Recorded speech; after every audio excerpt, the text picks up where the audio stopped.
Welcome to Reaching Wonderland today, where I, Coach Michelle, strive to help you with tips and tricks to stay consistent with your weight loss journey as you move forward. Now, I have a question for you. What are your eating triggers? Kind of a loaded question, isn't it? Well, let me explain. There's actually a couple of kinds of emotional eating triggers. One is situational, and the second one is emotional. Situations could be things like eating in the car, or always eating dinner at the same time, or when you eat dinner, when you eat with certain people, certain traits come out while you're eating. Emotional is something that we're a little more familiar with in that there's both positive emotional triggers and negative emotional triggers. Positive emotional triggers would be like those things coming up, those holidays. Um, at no point in time has anybody said that Halloween was a, horribly emotionally taxable time for them unless something happened at that time, or that Christmas was the worst time ever, but yet these things are associated with food. So they are actually situational triggers to eat, which can then make us feel emotional, of course. So I want you guys to become aware of your both situational and emotional triggers to eat. And I'm going to tell you a little story because I was the queen of eating triggers. I would eat when I was happy, sad, glad, mad, angry, frustrated, overwhelmed, stressed out, um, excited. It didn't matter. If there was an emotion, I was eating. And typically, if there was a situation in which food was present, I was eating. So, the advice I'm giving you is from experience. Let's talk about this a little bit. Um, when I started my journey to Wonderland, every holiday was an excuse for food. Halloween meant 12 bags of candy in my house because, there had to be leftovers after the trick or treaters. Thanksgiving meant that for the five of us, we needed five different pies because everybody, quote unquote, had to have what made them happy. All of these things are situational triggers that did not serve me on my weight loss journey. So, as I became aware of all of these situational things, I started putting steps in to change them. But here is the thing, if you aren't aware of what your eating triggers are, then you can't create a plan to make those changes. One of the guides I have, which is you can get it at wonderlandwellness.net/stress eating, is a guide that helps you create new habits to work with stress and emotional eating. So it replaces your coping habit for eating when you're stressed with some new thing. But if you're not aware of the pattern that you follow and the triggers that cause you to eat, it becomes very, very difficult to break those patterns. You have to really, really know the whole big story and understand how the whole thing works together in order to make the change. Now, on top of holidays, we also had emotional eating. My emotional eating triggers were extreme. I would eat for every emotion. And it took a while to figure out what the patterns were and how why I was doing what I was doing and how I could break that cycle. And part of that was I had to journal my way through it. But that wasn't until much later because initially, when you very first start, I kind of thought, I personally thought journaling was a bunch of crap. So I didn't spend a whole lot of time there.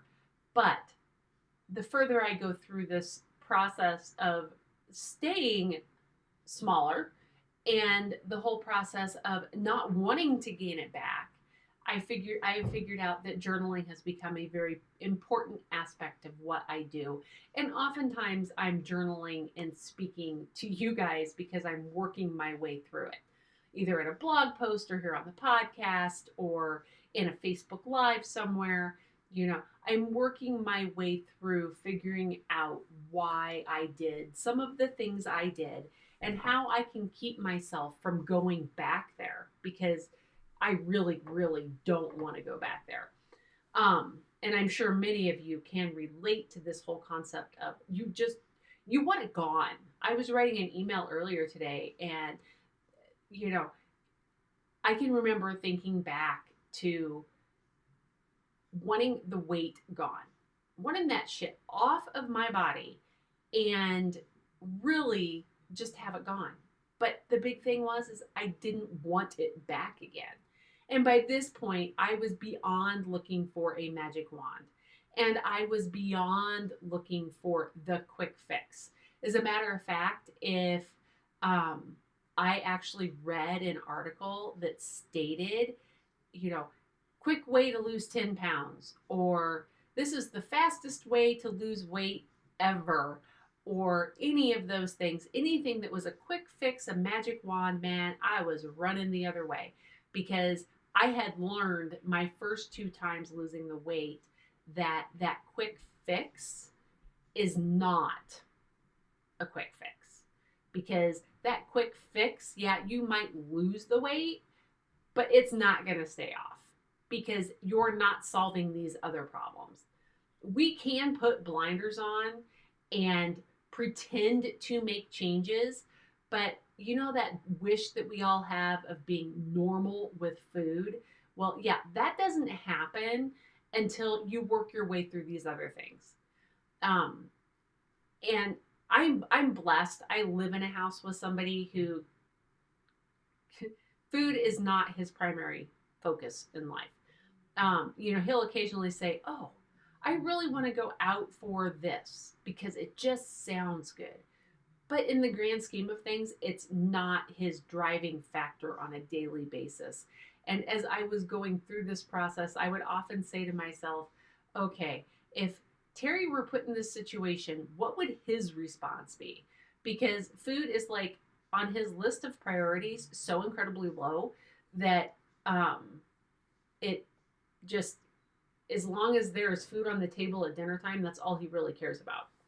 So, going through this whole process of losing weight and getting to a point where I wasn't eating every emotion and I wasn't eating in every situation, and I was aware of what was triggering me to eat, and I was aware of how I could stop those triggers from driving me up a wall and forcing me into eating when I really didn't want to eat. So, as you go through and you are looking at what's triggering you and understanding, it's stress, or I'm lonely, or I'm angry. We actually had a situation this week in Wonder Sisters where one of our Wonder Sisters was just really angry, and she wanted to order pizza and eat beer. Or, I'm sorry, eat pizza and drink beer.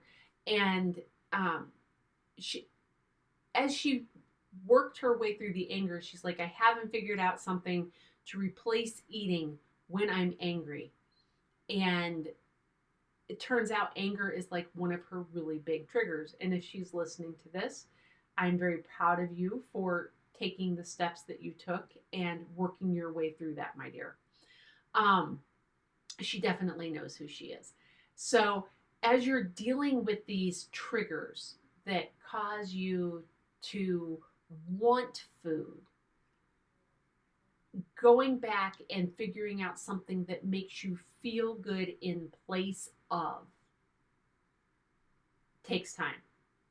Sometimes before you get to that point, you just really have to have a backup plan and somebody to go complain to so that you can stop yourself in your tracks. For me, oftentimes when I'm triggered to eat because of anxiety, which is my big thing now, still working on this concept, guys. Anxiety is my big thing to combat for still wanting to go eat when I'm anxious. So I pace in my house or I pace in my driveway, which thank goodness my driveway is like a quarter mile long. So I can pace my yard or pace in my house and really get to that point of at least lowering the anxiety so that I can walk in the kitchen and make dinner for the family and not eat at that moment. Um, Having other backups as well, like I always keep berries, which are low glycemic, in my fridge so that if I, because sweets are what I go to when I'm anxious and stressed and feel the need to eat lots of it. I keep low glycemic berries so that I have a backup substitute. I can go eat those. Now, is it as good as a Bavarian cream donut? No, but I'm trying to break that link.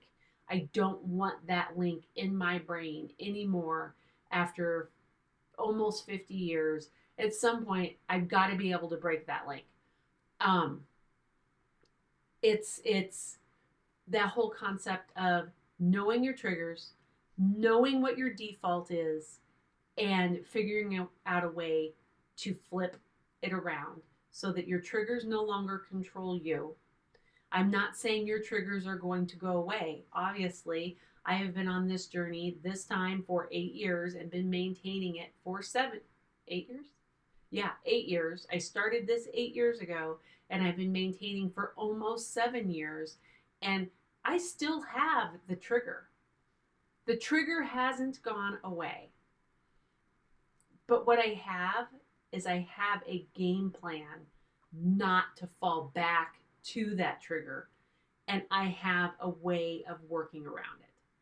So, with that said, I am going to send you guys off to go figure out what your eating triggers are so that you can come up with your own plan. And I'm going to send you off with love and hugs and the reminder that you can do anything for 5 minutes. And it's those small, consistent steps that you take daily, like figuring out what your eating triggers are, that will get you to your goal. All right. Have an amazing day, all.